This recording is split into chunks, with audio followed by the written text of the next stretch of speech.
Hello students, class 8 is the video 3 of the chapter Why the demands for Indian indigo। तो जो नीला colour use किया जाता था वो इंडिगो के द्वारा बनाया जाता था और इंडिया जो था सबसे बिगेस्ट क्या था, सप्लायर था।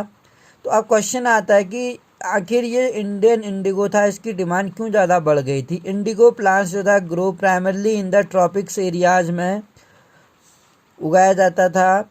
बाय द 13th सेंचुरी में जो इंडियन इंडिगो था was being use by cloth manufacturers, जो कपड़ा उत्पादक व्यापारी थे उनके द्वारा यूज किया जाता था 13th सेंचुरी में।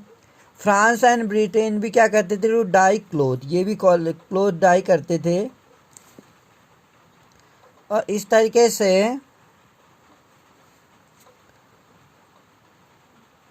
हाउएवर ओनली स्मॉल अमाउंट, हालांकि जो छोटे अमाउंट इंडियन इंडिगो थे,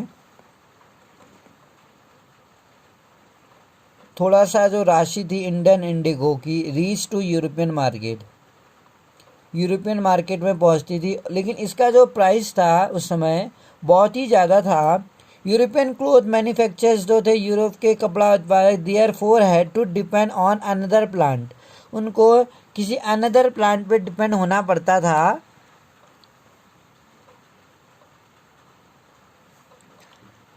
प्लांट कॉल वोट, जिसे वोट कहा जाता था, to make a violet and blue dyes ये इस्तेमाल करते थे।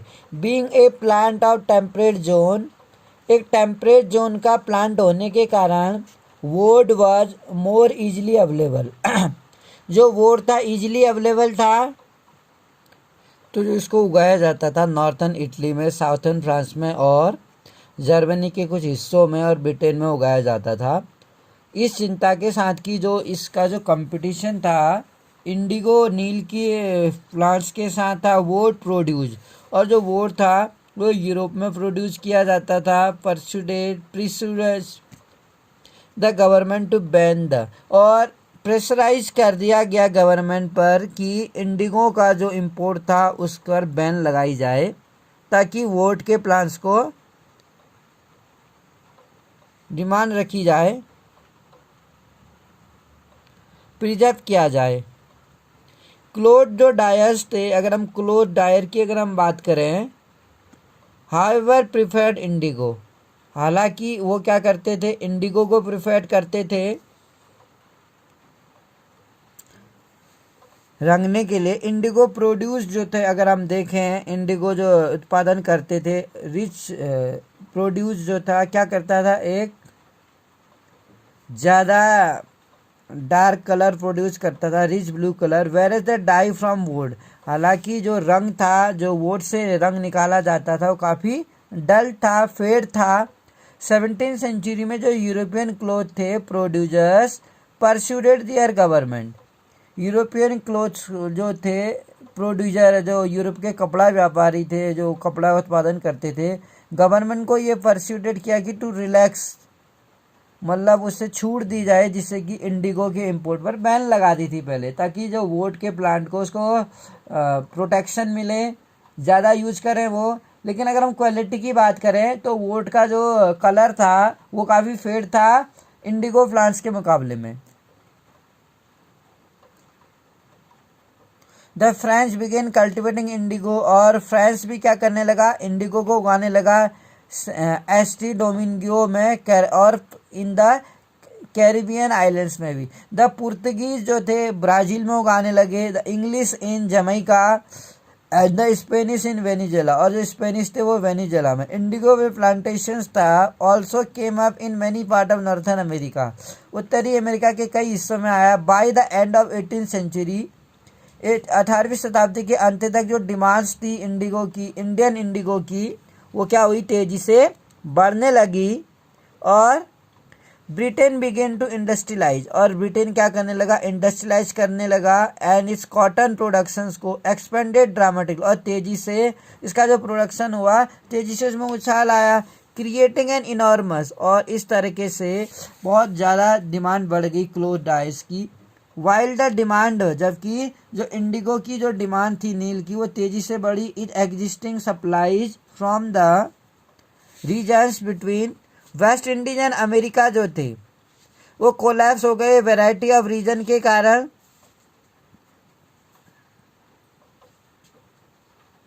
बिटवीन 1783 1789 के बीच में द प्रोडक्शन ऑफ इंडिगो का जो था in the world fail by half, आधे से ज़्यादा गिर गया उसका जो प्रोडक्शन था।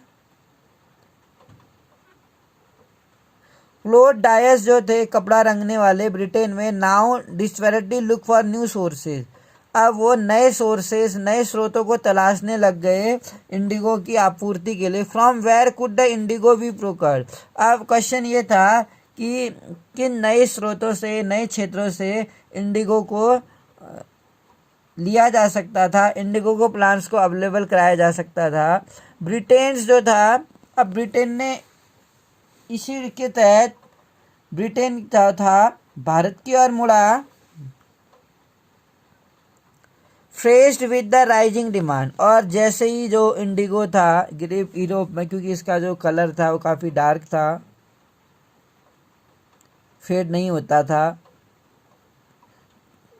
तो यूरोप में जैसे ही जो डिमांड है इंडिगो की वो बढ़ी, तो द कंपनी इन इंडिया, जो इंडिया की कंपनी थी इंडिया में, looked for a way to expand the area, उन एरियाओं को तलाश करने लगी जहाँ पर नील का उत्पादन होता था। फ्रॉम द लास्ट डिकेड से अगर हम देखें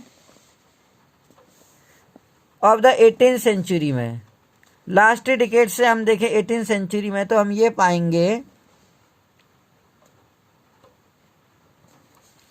तो इंडिगो कल्टीवेशन था बंगाल में वो तेजी से बढ़ने लग गया था। एंड डोमिनेट द वर्ल्ड, और पूरे संसार के बाजार को अधिग्रहण कर लिया बंगाल के नील की खेती के उत्पादन से। इन 1788 में only about 30% of Indigo imported into Britain, अगर हम बात करें 1788 में तो 30% जो इंडिगो था वो इंपोर्ट किया जाता था ब्रिटेन में भारत से। बाय 1810 तक ये प्रोपोर्शन जो था, जो 30% था, वो 1810 तक आते आते 95% हो गया था, जो काफ़ी ज़्यादा था। As the indigo traders grew, जैसे ही जो इंडिगो नील के व्यापारी जो थे बढ़ने लगे, कॉमर्शियल एजेंट्स जो वाणिज्यिक एजेंट जो थे एंड ऑफिशियल्स जो थे कंपनी के अधिकारी बिगेन इन्वेस्टिंग, वो इंडिगो प्रोडक्शंस में इन्वेस्टमेंट करना स्टार्ट कर दिया। ओवर द ईयर्स जो बहुत सारी कंपनियां थी, ऑफिशियल्स जो थे उन्होंने जॉब छोड़ दी और लुक आफ्टर दियर इंडिगो बिजनेस, अपनी जॉब को छोड़ के वो नील की खेती का व्यवसाय करने लग गए। Attracted by the prospect of high profit, इस आशा के से उन जो आकर्षित हुए कि उनमें उनको ज़्यादा प्रॉफिट मिलता था। न्यूमरेसी जो स्कॉटमैन थे और जो इंग्लिशमैन थे वो भारत में आए एंड बिकेम प्लांटर्स, और प्लांटर्स बने। Those who had no money, वो लोग जिनके पास पैसा नहीं था, to produce indigo could get loan from company, company के द्वारा उन्हें लोन दिया जाता था from the company and the banks that were coming up at the time, और जो बैंक थे उस समय जो देखे जा रहे थे आ रहे थे। हाउ वाज इंडिगो कल्टिवेटेड, अब जो इंडिगो था जो नील की खेती थी उसको कैसे कल्टिवेट किया जाता था। There were two main reason of indigo cultivation, यहाँ दो मेन रीजन हम देखेंगे इंडिगो कल्टिवेशन के, एक निज था एक रॉयल्टी था। अब निज क्या था और रॉयल्टी क्या था। With in the system of निज, जो निज एक सिस्टम था, एक प्रथा जो थी, इसमें जो निज कल्टीवेशन में the planters produce Indigo in land, जो प्लांटर्स थे वो जमीन पर इंडिगो उगाते थे and that is directly control, और डायरेक्टली उनका कंट्रोल था उसमें ही। आइदर ब्रॉट द लैंड और रेंटेड, और या तो वो ज़मीन को किराए पर लेते थे जमींदारों से, and produce indigo by directly employing hired labour, और किसी तीसरे व्यक्ति को डायरेक्टली एम्प्लॉइंग करते थे प्रोड्यूस को, हायर लेबरों को हायर करके उनमें उनसे वो खेती करवाते थे नील की, और उसका जो किराया होता था वो चुका देते थे जमींदारों को। प्रॉब्लम क्या आती थी निच कल्टीवेशंस के साथ। निच कल्टीवेशंस वो अपने खेतों में खेतों को खरीद करके planters in the land directly control either, या तो वो ज़मीन को खरीद लेते थे या उसमें किराए के रूप में उसमें काम करते थे। दो तरीक़ों से वो इंडिगो का प्लांटेशन करते थे।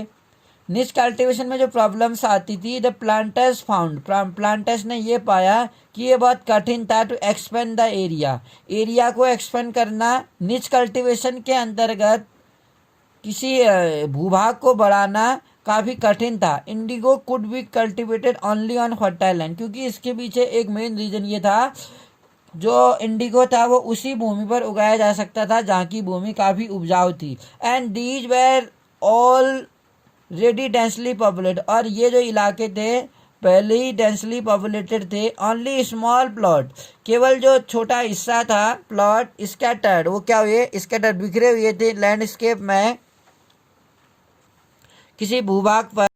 तो छोटे भूभाग देखे जाते थे वो काफ़ी छोटे बिखरे हुए थे ओवर द लैंडस्केप में, कुड बी एक्वायर्ड, प्राप्त किए जा सकते थे। छोटे छोटे जो भूभाग थे वो इनको या तो खरीद लेते थे या किराए में लेते थे और लेबरों को हायर करके नील की खेती की जाती थी।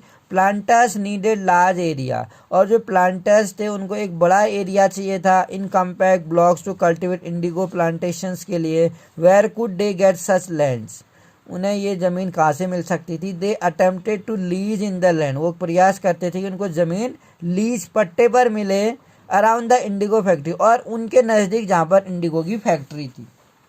And evicted the peasants from the area, और आसानी से उन्हें लेबर प्राप्त हो जाए। But this always led to conflict, लेकिन हमेशा से एक तनाव रहता था, एक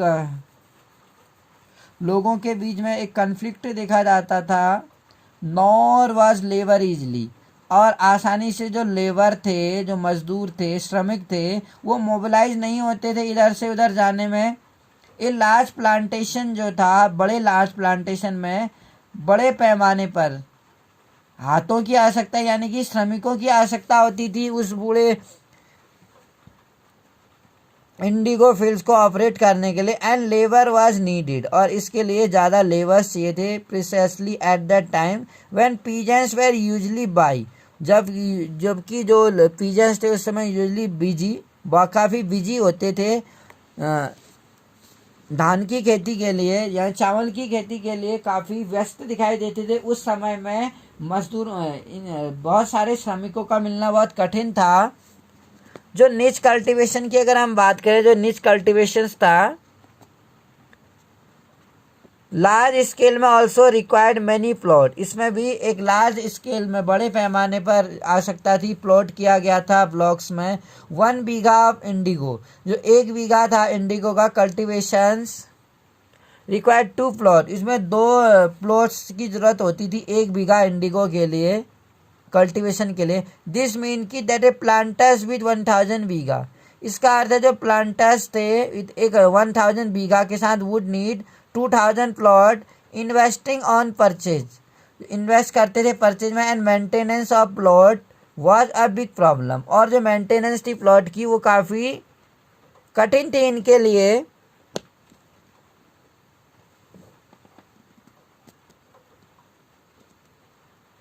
नॉर कुड सप्लाई भी ईजिली, और ना ही इनकी जो सप्लाई थी वो ईजिली हो सकती थी got from the peasants is their plot and block, उनके जो प्लॉट थे, जोत के खेत थे, जुते हुए खेत, और जो ब्लॉक्स थे वेर वेरी बिजी, वो उस समय धान के खेतों में काफ़ी व्यस्त दिखाई देते थे अगेन, और ना उन्हें श्रमिक मिल पाते थे again. Exactly at that time than the indigo planters needed them, जो इंडिगो प्लांटर्स को आवश्यकता होती थी जिस समय काफ़ी ज़्यादा कि उन्हें श्रमिक और ये सारी चीज़ें उपलब्ध हो जाएं। लेट 19th सेंचुरी में जो प्लांटर्स थे वेर देयर फोर रिलिकेंट, वो इच्छुक दिखते थे 19th सेंचुरी में जो प्लांटर्स थे कि वो निच कल्टीवेशन एरिया को एक्सपेंड करें, और लेस देन 25% ऑफ लैंड जो था इंडिगो प्रोड्यूस कर रहा था इस सिस्टम के अंदर। Rest was under an alternative mode, और इससे अलावा जो रेस्ट पीरियड था, rest under the alternative mode था कल्टीवेशंस का रॉयल्टी सिस्टम के अंतर्गत। और Indigo on the land of riots, जो इंडिगो था वो जिस भूमि पर कर रहे थे लैंड ऑफ रॉयट्स की थी अंडर द रॉयट सिस्टम। अब जो रॉयल्टी सिस्टम था इसके तहत जो प्लांटर्स थे force the ryots to sign a contract, उसमें जो रॉयट्स थे उनको मजबूर किया जाता था कि वे कॉन्ट्रैक्ट पर एक एग्रीमेंट पर साइन करते थे, एक समझौता करते थे। At time they pressurise the village.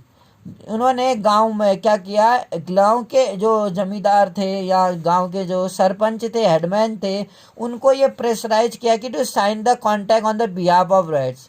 वो रॉयट्स के फेवर में साइन करें।